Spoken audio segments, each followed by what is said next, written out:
Hi. Sorry, I'm coming on late. Internet issues, stuff like that. Mom? Yes. I get the squishy one? No. Please. No. Okay. Please have it. No. Please have it. Please have it. As you no, Christopher.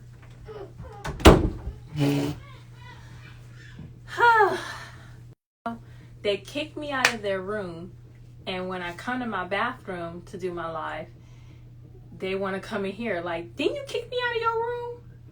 Like, come on now. Like, so sorry.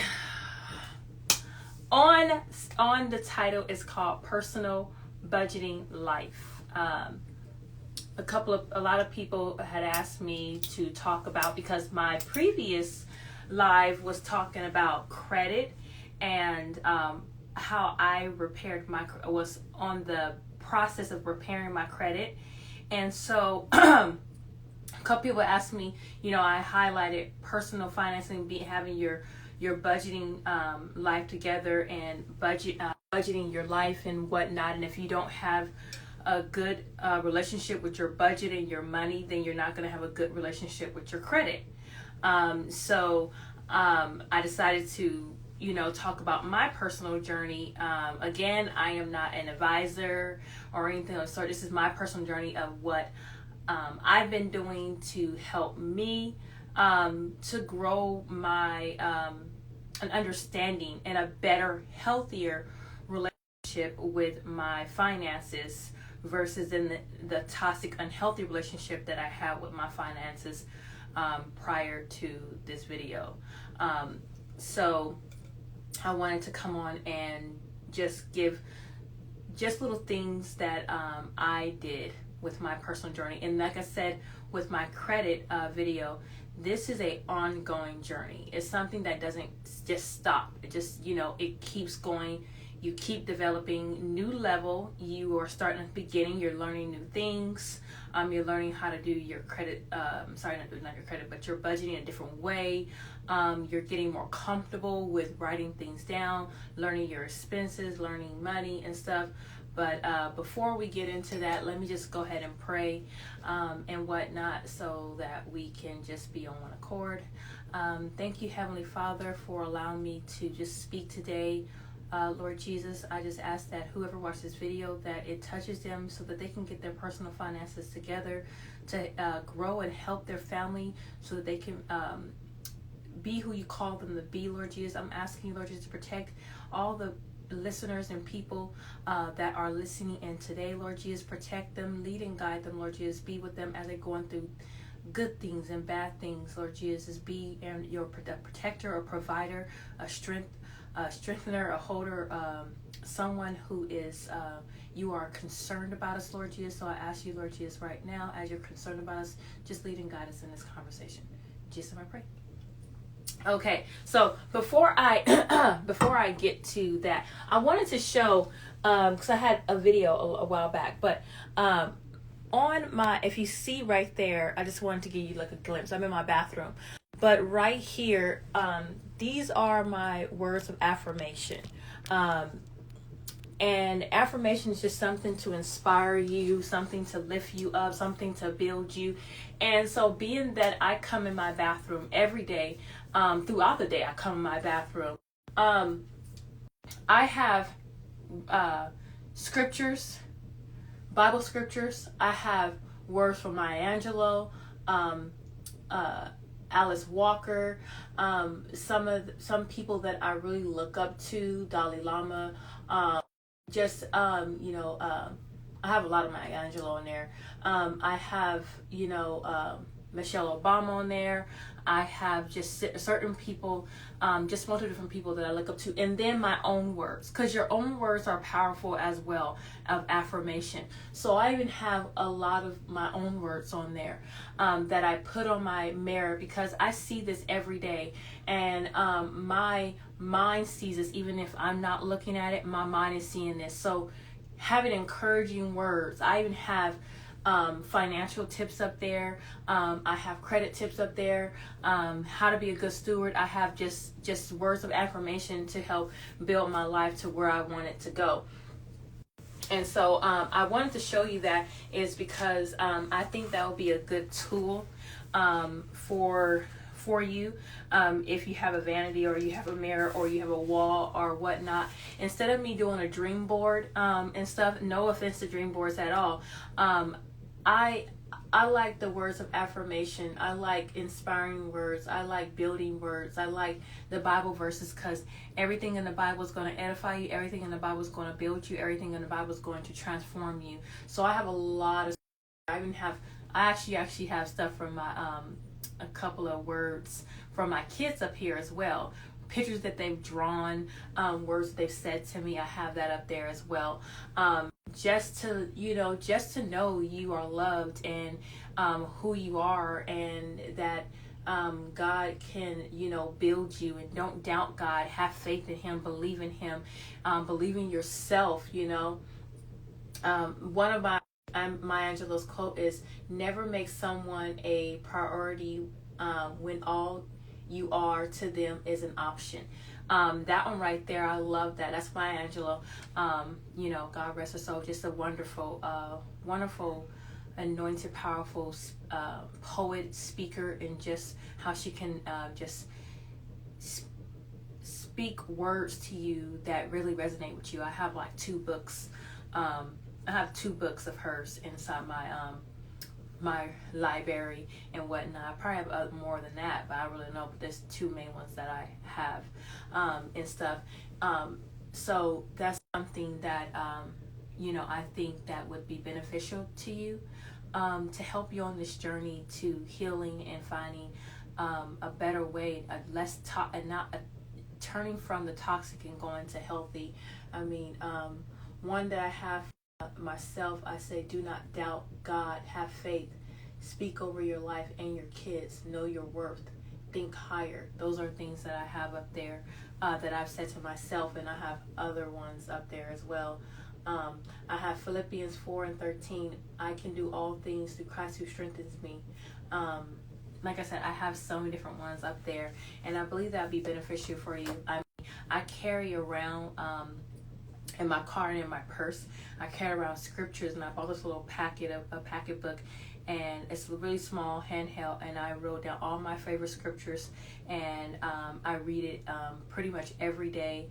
I have it in my car in case, or in case I'm sitting down just waiting for someone, or I'm just, I'm in a waiting spot, I might sometimes just open up my little book at wherever I'm at and just start reading that. To edify myself on a daily basis, because there has been so much toxicity poured into me over my life that I have to overpour more healthy words and God's words into my life. So, personal finances. This is, like I said, this is my journey. This is my journey with God, and I'm sharing this information. I'm sharing this information because of the fact that people have asked it, want to know what I'm doing and whatnot, and I want to help whoever I can, just like I'm helping myself, and I'm always growing, and I'm always evolving, and I'm getting understanding. And so one of the things that I would recommend is on this journey is, for me, I couldn't.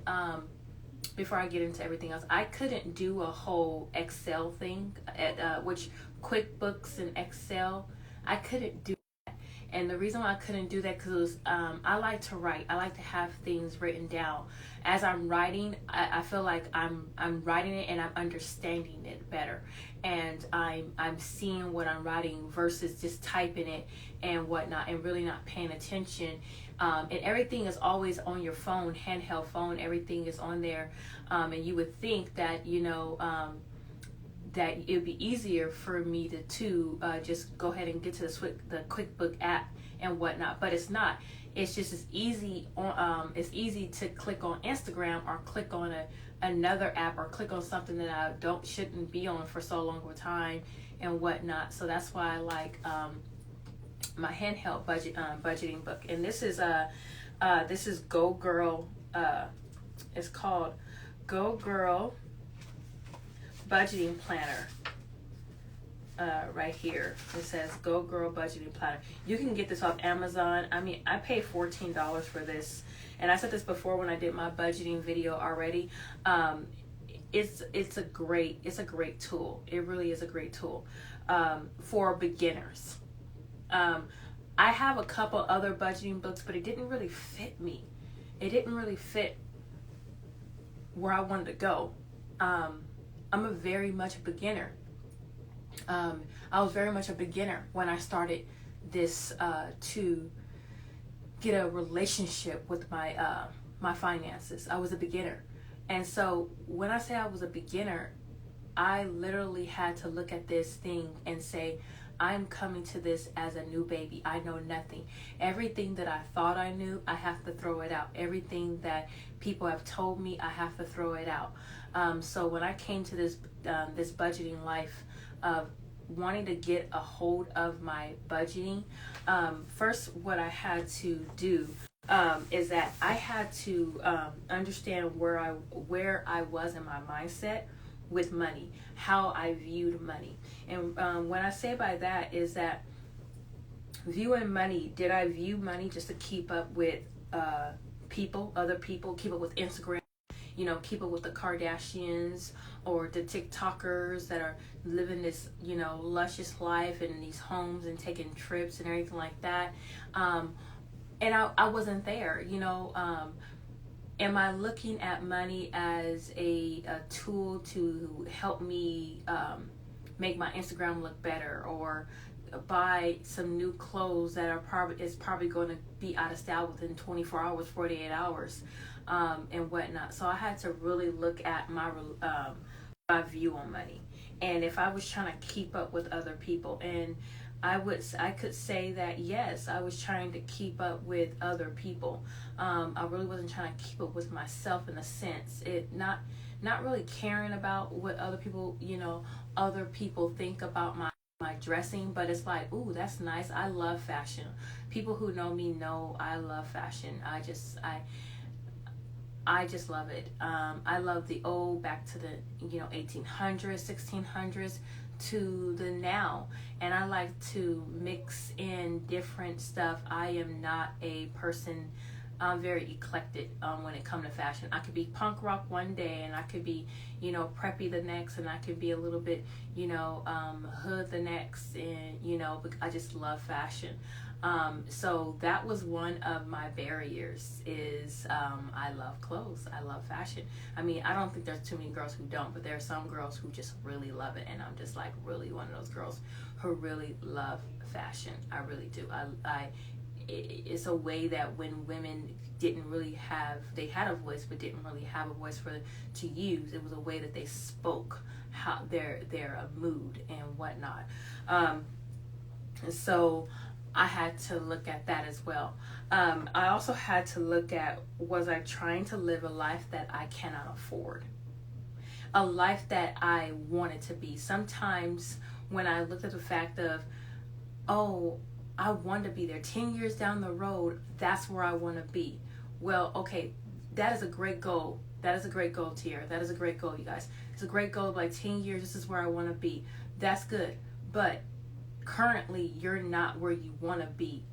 So I was spending, I would spend sometimes like I was 10 years from now in the future. So I'm spending my future away in my current, because that's where I want to be. And you gotta watch that very closely, because you have a goal and you are putting your goal out there, and whatnot, doesn't mean that your goal is reflecting where you're currently at. It probably most likely is not if you have a goal, because you're not there yet.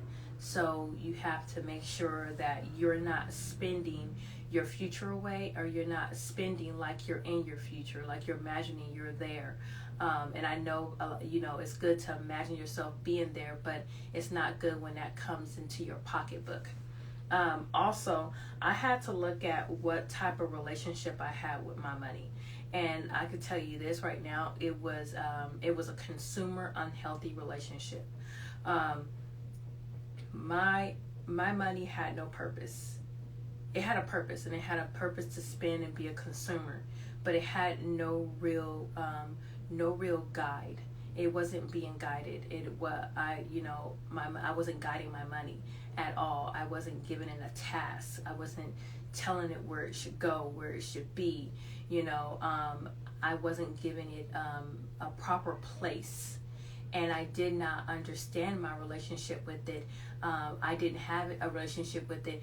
I would say I would run numbers in my head, like, oh yeah, I spent this, and I spent $19 here, and I spent $20 there, and whatnot. And actually, reality, if you really think about that, that type of stuff is actually really hard to keep track of, because you might have missed the $5 here, you might have missed the $5 there, and whatnot. So I was keeping track of the spending in my head, and then would totally forget, and then I would be totally unbalanced.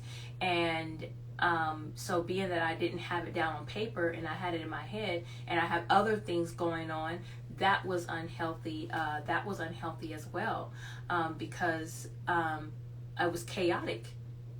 It was a chaotic relationship. It was not a organized relationship. It wasn't even, how I said in a previous video, I love organized chaos. It wasn't even organized chaos. It was just chaotic. It was all over the place. And then I had to realize my purpose. And what I mean by that is the purpose that God has for me. I had to look at that, because when you know your purpose, and you know the part of your purpose, not like God reveals it to you in its entirety, but you know you have a purpose and you have a piece of that, it starts to guide you. There's a roadmap now. And when you have a roadmap, everything revolves around that roadmap. Your money too, your time, the way you do things, the way you present things. You're not just wandering around in the world, just lost and whatnot. And even though it's like, well, what is your finance and your budgeting have to do with your purpose? It has a lot to do with it, because your purpose is tied into your finances. If you are supposed to, if your purpose is to be a business owner to help, certain people, or if it's to, build a nonprofit to help a catering and whatnot, how can you cater if you don't have your personal finances together? Feeding the homeless takes time. It takes money. It takes resources, which still takes money. So your purpose and your money are tied in together. So if you don't know your purpose, then your money is going to be chaotic as well. It's not going to be put in together. You don't know where it's going. You don't know what you're doing with it, and whatnot. I also want to say that I needed to start telling my money where its purpose was, what its purpose was to do. And like I said again, if I didn't know my purpose, and I can't tell my money where to go, because you are the one who controls the money. If the money doesn't control you, so you need to tell the money where to go. What it's supposed to be doing. It's supposed to be going here first. Let's go to God, and then let's go ahead and stop and pay me, and then let's go and pay this, and let's go pay that, and stuff like that. I didn't have that. I didn't have that regimen. I did not pay myself whatsoever, and I sure in the heck didn't pay God either. So I had to understand that. I had to understand, is my hand closed to God? Is it closed to God, or is it open to God? And that's where I'm going to tie it in back to tithing.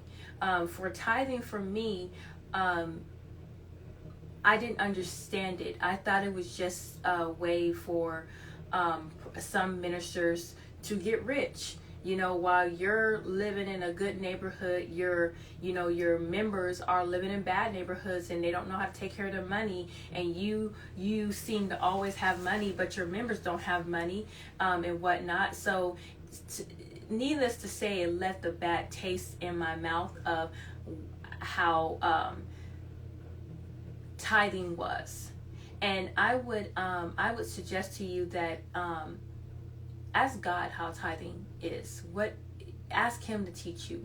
And that's what I did. I asked God to teach me. I asked God, can you teach me what tithing is? What does it really mean? What is it about? Ask Him those hard questions. Is it for you or is it for the people? What is it? Is it for the minister to spend, or is it, what is exactly it for? So tithing, for me, I had my hand close to God. My hand was very much close to God. It was not open to Him whatsoever.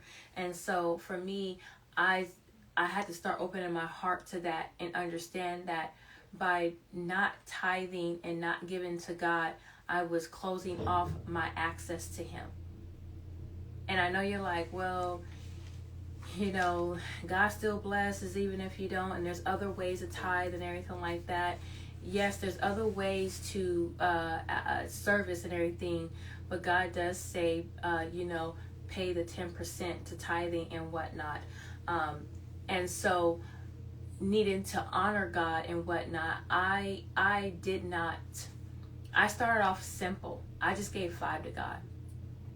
I started off baby stepping myself into it because I didn't understand it completely.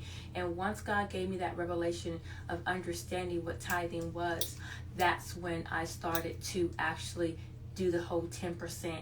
And then I said in the previous video, I do not pay anything. Well, I know when I'm getting paid. I know when my money is coming. So the moment that I know my money is in there, I'm automatically, when I open up my app for my bank account, I'm immediately paying my tithes. The first thing I'm doing is I'm paying my tithes. I'm not paying anybody else. I'm not paying myself. I'm not doing anything else. First thing I'm doing out the gate is paying God. First thing I'm doing. I have completely opened my hand. I have completely opened my heart. I've completely opened my soul and my mind to God, because He is the one that you want to open yourself to help you. Because I had an unhealthy relationship in so many different areas of my life, especially my finances. And who the better to teach me how to build my finances? The man who created finances and created the thought process of money and this and that, So I had to look at that. Then I had to understand that I needed to go to God. Like I said in the beginning, I needed to go to God empty. I needed to go to Him like I knew nothing, like swallowing my pride and trashing everything that I thought I knew. And even some of the great people that I listened to, like Dave Ramsey and stuff like that, I had to completely just empty out my brain and not try to bring other people to the table with God. So that's where I'm starting at, is that with my personal finances, I had to come to God empty and say to Him, I'm not bringing myself to the table. I'm bringing only myself to the table, nobody's information, not my own thought process. I'm not bringing my own will or what I want. And God give me a new car, God give me this. I'm not bringing anything. I'm coming here to learn. I'm coming here to learn, and I'm coming here to grow. I'm coming here to develop. I'm coming here to be a good steward of my money. Because it brings me back to the story in Matthew's where the 3 men and the 3 men with the talents, and one had 1 and another one had 2 and the other one had 5, and the one that had 5 turned into 10, the one that had 2 turned it into 4, and the one that had 1, he buried it. And I saw that as a person, me. I really did. I connected with that scripture, like so many other different scriptures in the Bible. I connected with that I was burying what God had gave me. And as I was trying to close my hand off to God and trying to spend elsewhere and try to save, I literally, everything was slipping through my hands. The quickly I got paid, the quickly it got out of my hands, and whatnot. So I had to really understand that. I had to understand this also. When I set goals for myself, I had to really be aware of the level I was on. So it's good to set 5-year, 10-year goal, 20-year goal, and this is where I want to be and everything like that. For me, those big dreams, like, you know, in the back of my head, it's like, I want to buy a house. Yes. But right now, what I had to do is I had to bring myself to a month-to-month or a week-to-week goal. I just want to save $5. That's what I had to do. Week-to-week goal. I just want to save $5. And the reason why I say that, is because I was putting so much pressure on myself. I say this because I was like looking at like, well, how much do I have to save to put down to buy a new house? And when I started looking at that, I started getting overwhelmed with the amount and, you know, what I had to do. And then I got, you know, depressed and I felt like I couldn't do it. So I ended up stopping. I've ended up, you know, the last like 2.5 years, 3 years, I've ended up picking up a budgeting plan, putting a budgeting plan down, picking up a budgeting plan, putting a budget, because I was so disgusted and I was so depressed, and I felt like I couldn't do it, and I felt so overwhelmed because I had so many big goals. I had these extremely large goals and whatnot that were 1 year, you know, 5 years and whatnot. For me, I felt that because my relationship with finances was so unhealthy, I had to go to a week-to-week goal with my finances. I had to go week-to-week goal with my finances. I had to be like, because I've never learned how to save money. Nobody taught me. I was not influenced by it. People around me who may have money. And on top of that, I remember back in the day, it's like, when I looked at people on TV, it was all about the bling, it was all about the spinning rims, it was all about the fashion, it was always about, you know, the money thrown in the air and making it rain and everything like that. So it was a money relationship was presented to me in an unhealthy way, in a consumer, in a poverty mindset, not realizing that the people that I'm looking at as people that I'm looking at them making money rain and spinning wheels and big old chain. They have their own personal financer behind them, helping them, and maybe not helping them, but helping them keep their money and helping them budget their books and whatnot. You know, I don't have one, you know, so I had to keep that in mind as well, that the relationship that I started with was very unhealthy, and it was a poverty mindset and a consumer mindset. So I had to look at a week-to-week basis thing, of like, okay, this week I would literally just want to put away $1. I know you're looking at it like, oh my God, that's small. But because I started off with baby steps, and because I started off with week-to-week based thing, I am not at a week-to-week. I can now dream. I can now make goals, you know, 6 months to a year. Excuse me. I gotta drink my tea. I now can make goals for myself that are more than a month, more than 6 months. Now I could look at a goal 5 years from now and not feel overwhelmed and whatnot. So I had to take my relationship with my finances on a week-to-week basis. I had to take it to a week-to-week basis, you know. And I'm not saying you need to start there, but you need, like I said earlier, you need to know your relationship with your finance, with your money. And my relationship with my finances was, I had to go week to week. I had to make a goal week to week. Okay,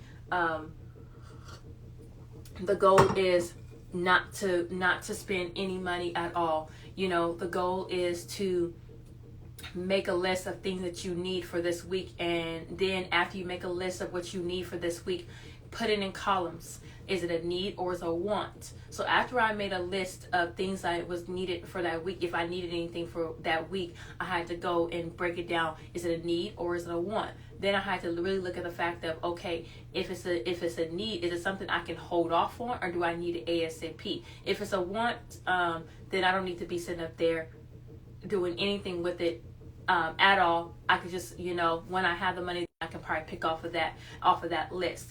So once I broke down my needs, I just had to really, really look at, okay, can I hold off on it or can I not hold off on it?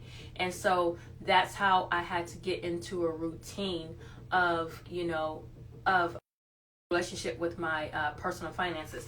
What also helped me with building that is that this book, Go Girl, in here it has a month-to-month like goal, and it's great. It says this is the month financial, so monthly financial goal. So it has 4 different areas where you can write goals for that month, and it has 1, 2, 3, 4. So most months have 4 weeks. We have some odd months that have 5 weeks, but with that, this book actually helped me by doing 1, 2, 3, 4, and it actually helped me of the goals kind of setting up for the first week, second week, and third week, fourth week. So it actually helped me set up the goals for the week without me really knowing it until later on, and like, oh, I have 4 different goals here that I can put on there. I can actually use that as for 4 weeks within that month of what I would like to do or how I would like to see myself progress and whatnot. And then also with that being that it also helped me break down the goal for week to week and whatnot. It also helped me with monthly budgeting.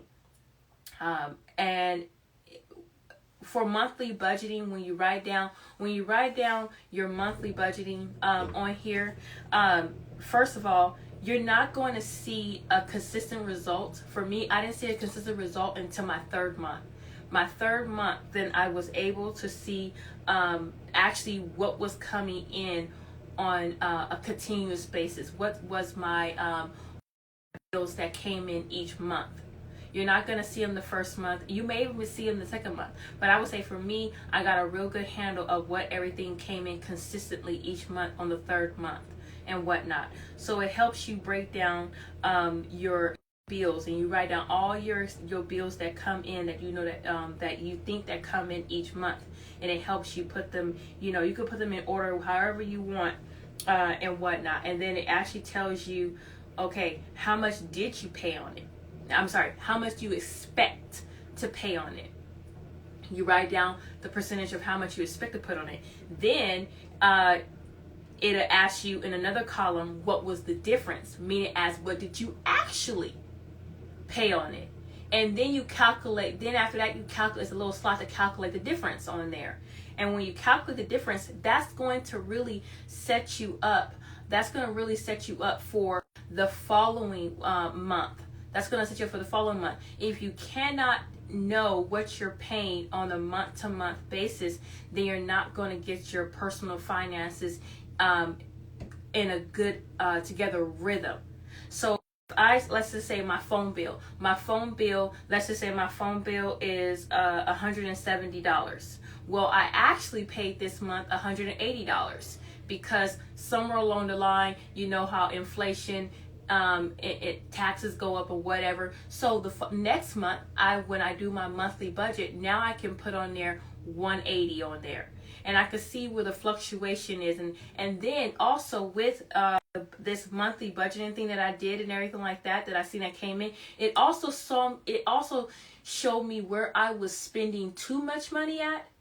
Like a lot of people have cut cable and they're doing subscriptions, and because subscriptions, you're able to watch the movie you want to watch, the movies you want to watch. Netflix, I don't know how many times Netflix have went up within the last couple of years. It's went up a couple of times, but I have that, and I can see where each month where I pay, and then I can also see the other subscriptions that I have subscribed to.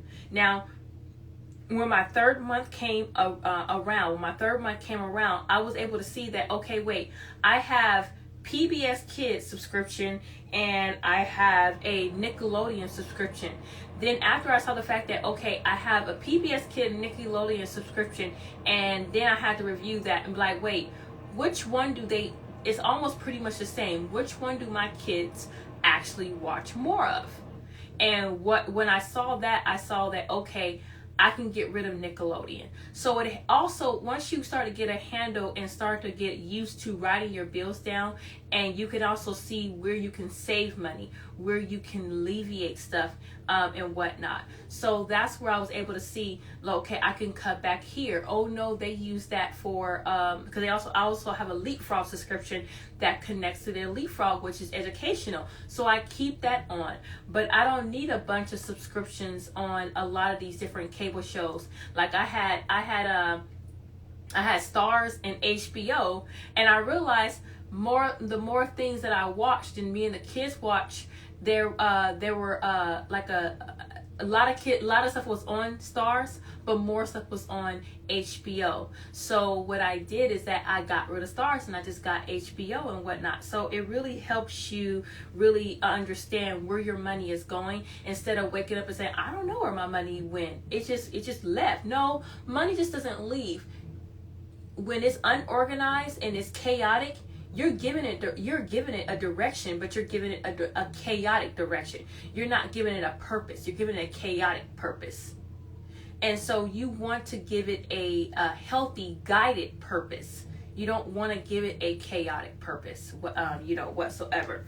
And then so at the bottom of little book, handy book in there like that, it tells you the total amount of income you have, and then it tells you the total amount of your bills, so you can know how much you're spending, how much you're taking away from your income, and whatnot, and what the difference is. So I really think this Go Girl, this right here, Go Girl budgeting planner is so great for beginners.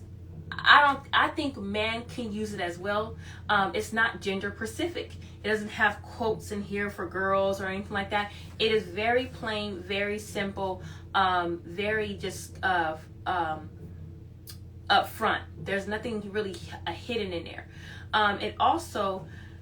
It helps you with you tracking your expenses. Now, for me, I was really bad about tracking my expenses. You know, you go to Walmart and you go there just to spend $20, you end up walking away with $100. So what I had to do is that, I know a lot of people say you should go to a cash method. Now, me personally, I did both. I did a cash method and I did my card method. But let me say, on my cash method, I didn't take out a bunch of money. I took out maybe 50, maybe 100, and I kept it in my wallet. Maybe less than that. Sometimes it changed, but I also made sure I write it down. But on my card that I used to pay things, what I did is that I scheduled my alert to bing me every time I spent any money. It didn't matter if it was $10, $5, $2, $3, $4, $5, and it would notify me each time. Because people say when you, with your card, you're just swiping it so you don't feel the pain of the sting of your money, you no longer having that money. For me, when I seen those notifications of me spending my money, and I saw those notifications, for me it hurt, because I was able to see that, okay, you're doing too much, or you're spending too much, or you need to slow it down. So for me, that was my way of taking that cash only thing and flipping it to a card situation. I had to turn on my notification for every little time that any money was spent on every account. When it came to bills being automatically withdrawn from my account, every account, I had to get a notification so that when I saw a ding and it said, oh, you paid your car insurance, I saw that immediately. I wrote it down in my budgeting that is paid. This is the amount that is paid. Is there a difference? No, there's no difference. It was exactly on the money and whatnot. Also, when it does a difference, it helps you. So for some of those that are put on auto pay, it helps you to see if you overpaid. Because if you overpaid, then your bill should be shorter the next month, and whatnot. So it also help you keep track of paying on bills, and if you have a credit or stuff like that. So I had to look into that as well. So another thing that I had to do is that I had to understand, and like I said, I always like to try to tie in the word of God with my life and all my lives and everything. And I told you last week I love Proverbs. Proverbs is just, oh my God, you just gotta love Proverbs. I just love it. And so I'm gonna go to Proverbs. There's so many different Proverbs verses that would help you with money, that and stuff. But I'm going to go to Proverbs 22:7.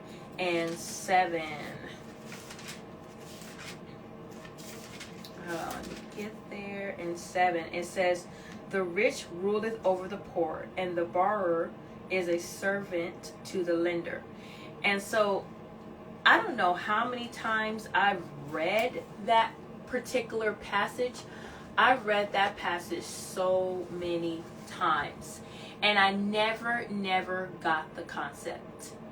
It just didn't sink down to me. And what I say by that is that once I start realizing this, I'm not truly loving myself. Because if I love myself, then I would be a good steward of my money, and I would not be a servant to the borrower. I mean, to the lender. I wouldn't be a servant to them. I am still in servitude outside of the slavery years, which is when you think of that, you think of the African American culture, our ancestors, in slavery year, slaves, and I still had a slave mentality. I was still a servant to the lender. And so I had to really look at that. I had to also think about this. And I want you to think of this as yourself as well. If we put so much energy that we put into actively pursuing that guy we want, or that baby daddy, not baby daddy, or the father of your kids, as you put up with a bunch of stuff. If you actively pursue, just like you pursue that guy, just like you pursue trying to keep them or whatever, all that energy that goes into trying to make a relationship that is not going to work, or trying to keep a relationship, trying to keep a guy, if you put that much active pursuit into yourself and into your finances, I would not be in the position that I was in. I wasn't putting any type of pursuit in. So I thought I was, but all I was doing was working a 9-to-5 to pay bills before the month was up, and to spend my money recklessly and wildly with no control and with no guideline and with no type of good relationship. That's exactly what I was doing. So I thought to myself, I actively pursued these guys and whatnot, and they did not actively pursue me at all. They didn't pour into me, but I poured myself into them. And I had to really look at the fact that I didn't love myself, and that I didn't find myself worth it. Because if I found myself worth it, I would understand that God sees my worth, and He sees who I am, and He doesn't want me in poverty. He doesn't want me struggling. He doesn't want me living a check to check, robbing Peter to pay Paul. Matter of fact, I didn't even know who Peter or Paul was. Who they are. Like, who are the Peters and who are the Pauls? We don't have a relationship, but yet they're taking my money, and I have to do this and I have to do that. So it's like, man, I'm allowing people that I don't even know and don't have a good relationship to rob me blind. I'm allowing myself, my unhealthy, toxic self, to rob me blind with no purpose, with no guideline, with no type of anything. So I had to really look into that as well. So also, I had to look into Romans 13:7. I love Romans, but this is another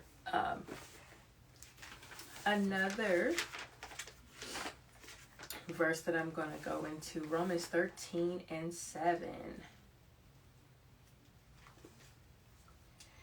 Render therefore to all their dues, tribute to whom tribute is due, custom to custom is to whom custom, fear to whom fear, honor to whom honor is. Owe no man anything but to love one another, for he that loveth another hath fulfilled the law. Okay, so when I read that and I broke down, I looked at that. I looked at, the fact of God says, and I'm not going to give you the verse and everything because it's not coming to my head. Render unto Caesar what is Caesar, render unto God what is God. I owed people. I owed people. That was the bottom line. I owed people. I owed a credit card company. I owed a bank. I owed somebody. And I had to realize that I owe them the money and I should not be upset with that. They call you 20 times and everything like that, but you're mad at them for calling you for the money that you owe to them. You can't get mad at them because you are not controlling your money. You're not controlling your spending habits. You went to them to borrow the money and you need to pay them back. So I had to understand that I had to make a list of people that I owed so that I can pay them back. So that God can open his hand to me also, and there was no curse over my life. Because God is a God of honor and integrity and giving his word. If you gave your word that you were going to pay this person back, then pay them back. And I had to realize that. So I'm going back to my Go Girl budgeting. It's a great tool. I love it. It's a great tool. In here at the very beginning, it has a saving tracker. It tracks your savings. But then it comes down and it tracks your debt. Now, when I looked at that, I was like, oh my God, this is just so much confirmation and whatnot. I need to look at my bills and I need to see who all do I owe. And I need to write them down. That's what I did. I looked up everybody that I owed and I wrote them down in my debt tracker book.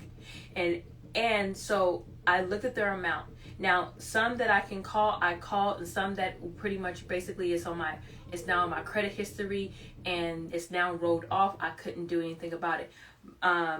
I looked at my one of my biggest debts. One of the biggest things that I have to pay back is my student loan. So you know what I did is I looked at all my student loan in together, and I called and I saw how much I needed to pay, how much I owed and whatnot. And even though I cannot pay the whole entire thing back, I set up an automatic withdrawal to pay what I could.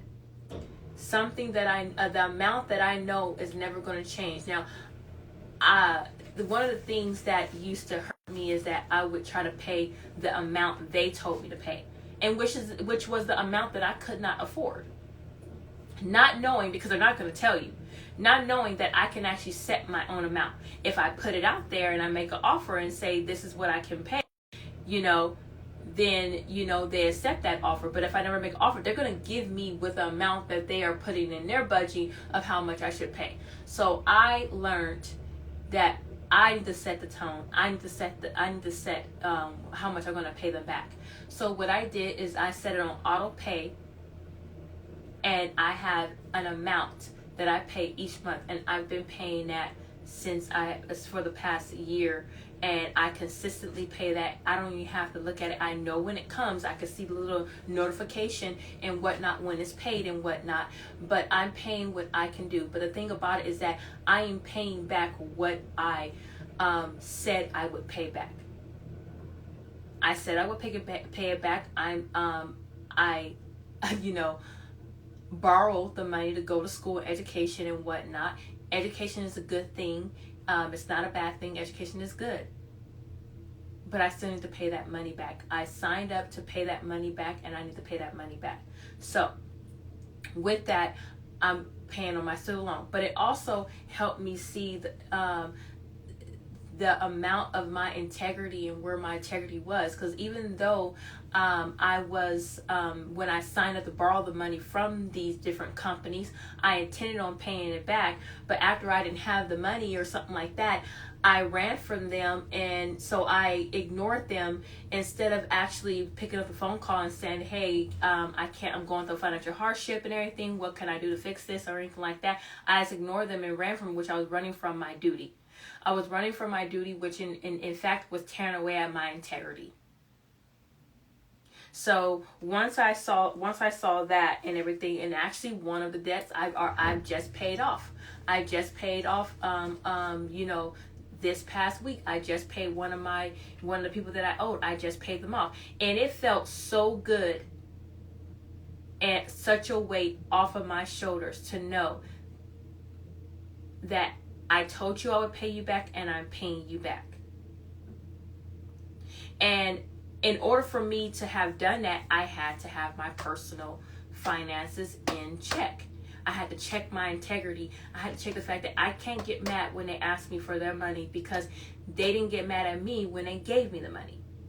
They was happy to give me the money, and I should be happy to pay them back. So I had to look at that as well, so that God can freely open up Himself to me with no curses hindering me back.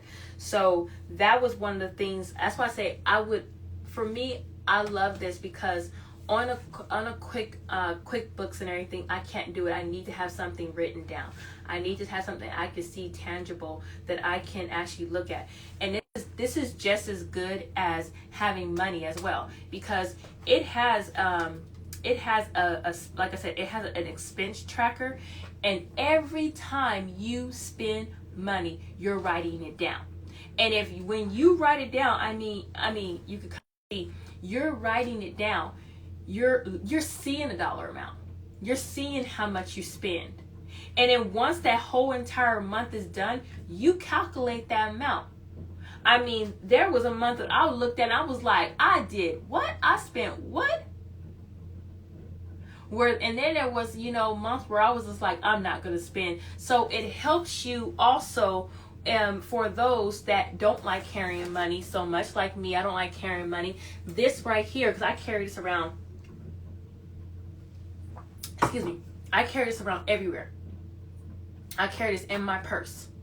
And after I spend my money, I put all my receipts inside here. And I force myself to sit down if I went out that day and if I spent money, to sit down and write down my expenses that I spent for that day, and look at it and everything like that. And then it stings me because I have to see how much money I'm spending. Like, oh, I really didn't need that and stuff like that, and see where exactly is my money going? Where am I spending my money? If I'm spending my money eating out, then now I need to put a budget on myself. For me and my kids, $50 a month for eating out.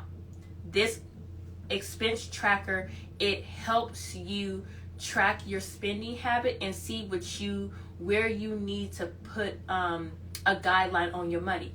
If you like going out to the movies once a week and whatnot, and you see that on your expense tracker that you go out to the movies once a week, put that in a budget. Set aside money to put it as an entertainment. So now you have a limit, so you don't overspend your money. You like to go out to eat once a month and everything. Put yourself on a spending limit of how much now you know where you go and where you spend. You like to shop online, because a lot of us right now, being that we are not going out, we are spending more online. And it's so easy and it's so quick to hurry up and just spend that money, and just, you don't see it and everything like that. But if you write that down, because I write that down, no, I'm not spending that money. Because then at the end of the month, you have to calculate all that, and you see how much money you spent that month, and you see how much money that you made, and you're like, wait, my expenses may be outweighing my income, or I'm doing great this month, and I'm not really spending a lot of money. Let's keep it up. And then you roll over to the next month to create new goals for yourself and whatnot. So like I said, this is and it doesn't have like, the good thing about it is that it's free pages. So you could start in the middle of the year. Like I bought this and it was the end of the year, and this is the end of the year of 2020 to the beginning of this year. So when I bought Go Girl Budgeting Plan, I didn't start on, January, February, like, oh, I can't start. No, I start where I can and whatnot, and budgeting and whatnot and stuff. And so basically you start where you want to start.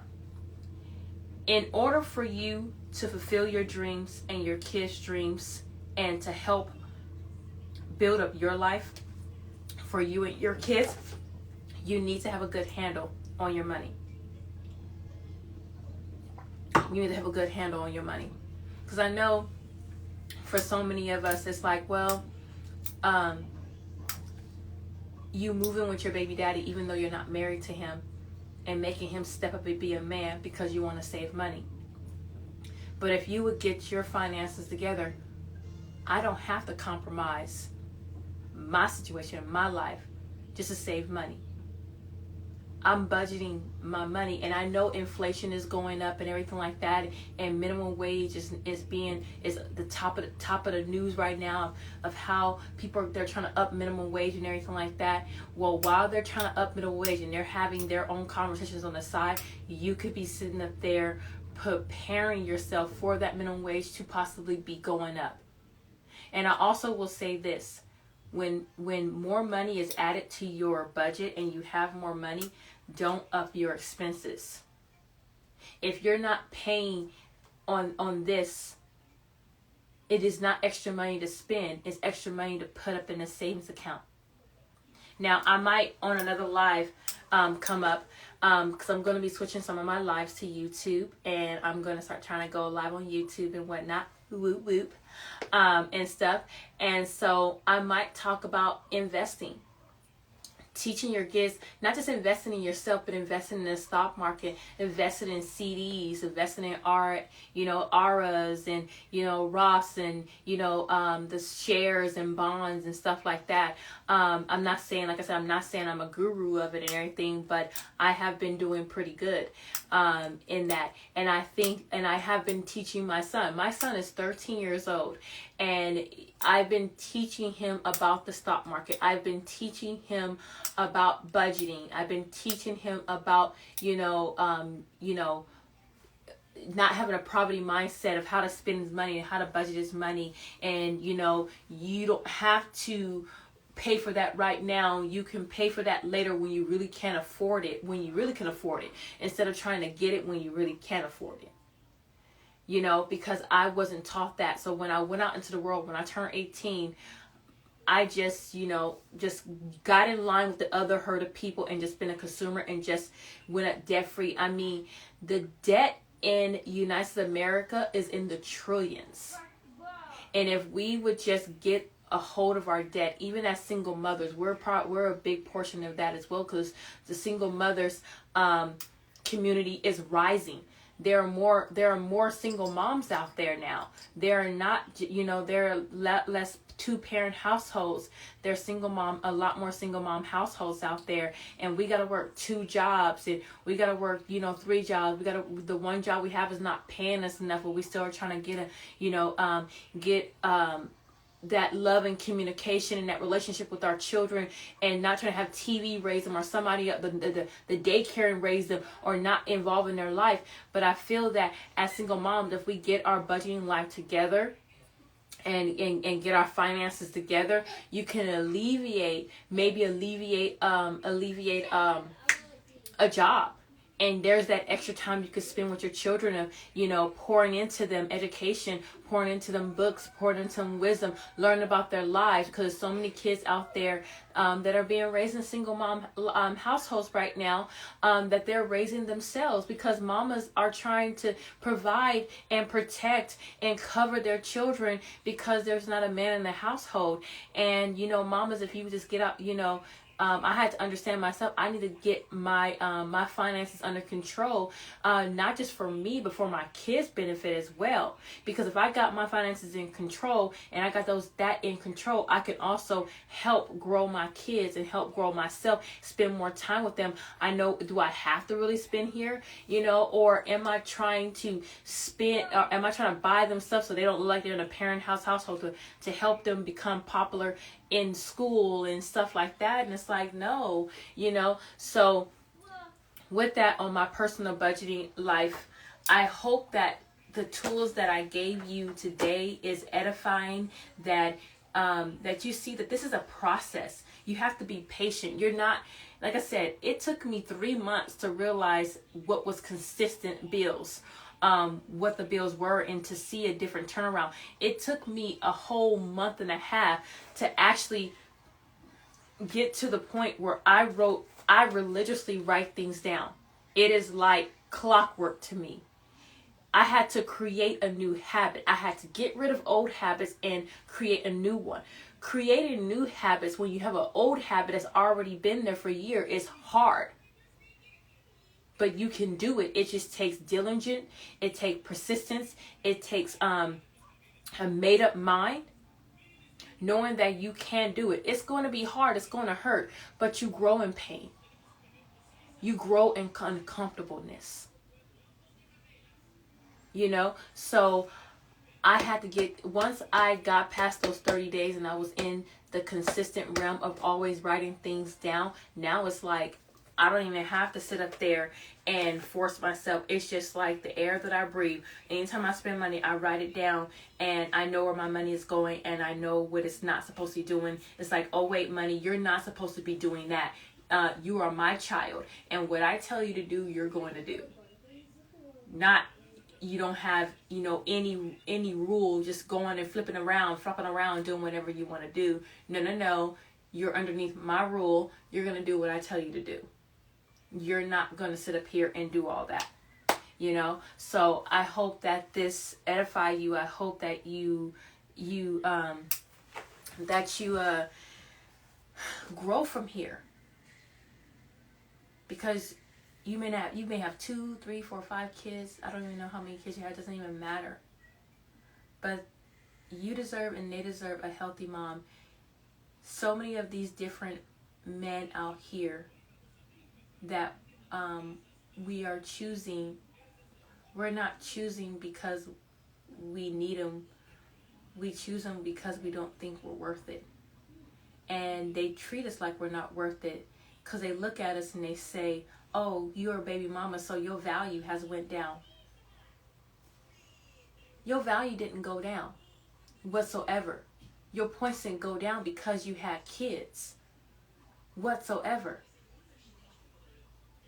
But that's how so many men look at you, like, oh, you're a mom, so nobody's going to want you, so you're going to have to, now that nobody's going to want you and you're now devalued, you're going to have to accept anything that I give you. No, I don't.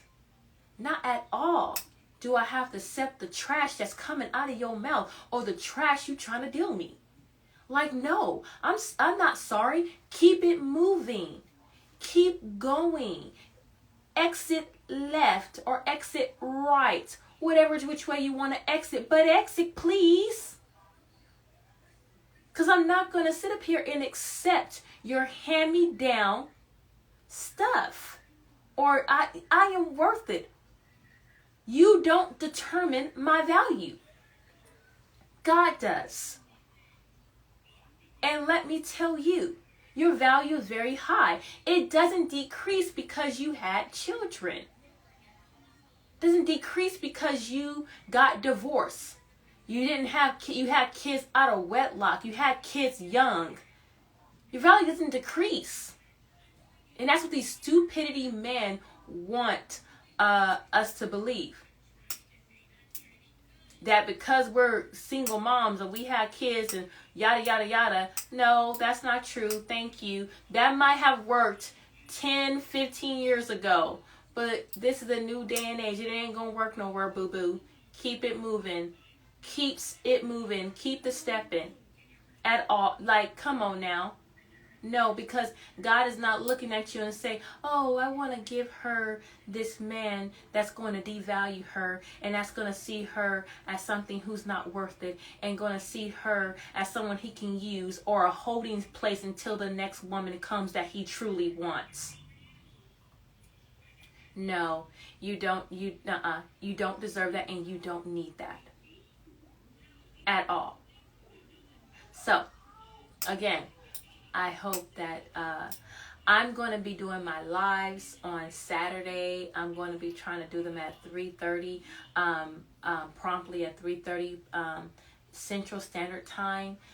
Pacific Time will be like at 1 o'clock. Eastern Time will be at 1:30, and Eastern Standard Time will be at 4:30 and whatnot. And I hope you come in and join me in on our conversations. Like I said, it'll be transparent. We're talking about a host of different things. People ask me questions, and I may end up talking about that particular topic. This week was finances. Last week was credit. This week is finances. And like I said, go and get the Go Girl budgeting. It's called Go Girl budgeting plan. Go Girl budgeting plan. Great. You can hold a little pen right here. It has a little holder spot where you have stickers and everything. I love these little stickers, stickers and whatnot. We as single mothers, we need to get our budgeting life under control. We need to get it under control and whatnot, because you can. It takes time. It takes persistent. And it takes grit, and you cry and you'll see, and but you'll be surprised at what it changes in your life, and you'll change your outview. You won't be a servant to the lender. You'll be the one lending out the money. When a man comes up to you and sits up here and say, "Oh, you're a single mother. I gotta pay for your bills." Like, sweetie, you can't even pay for my socks. I got that. Like, bye, fly. It won't even faze you. You look at a man, probably making $100,000 a year, and be like, as quick as that money came into your life, as quick as it's gonna come out. I may not be making $100,000 a year, but I'm doing okay, and I can make it one day if I learn how to budget and take care of my money, and not have a view of poverty mindset the way the world wants to view me, and view myself through the eyes of God. Because he views you as fabulous, beautiful, wonderful, and not devalued. So, thank you for tuning in. Like I said, I'm going to be doing this on Saturdays live. I'm going to be most likely shifting some of this over to YouTube and whatnot, because YouTube has a better way of keeping my lives, and I can actually see more chats that way, and stuff. So thank you. My kids getting restless. You can hear them in the background, and whatnot. I hope you have a blessed weekend, and I hope that this was edifying to you. If you have any questions, if you want me to explain some more details, I will come with a personal budgeting life part 2 or part 3, and whatnot. So have a life. Bye bye.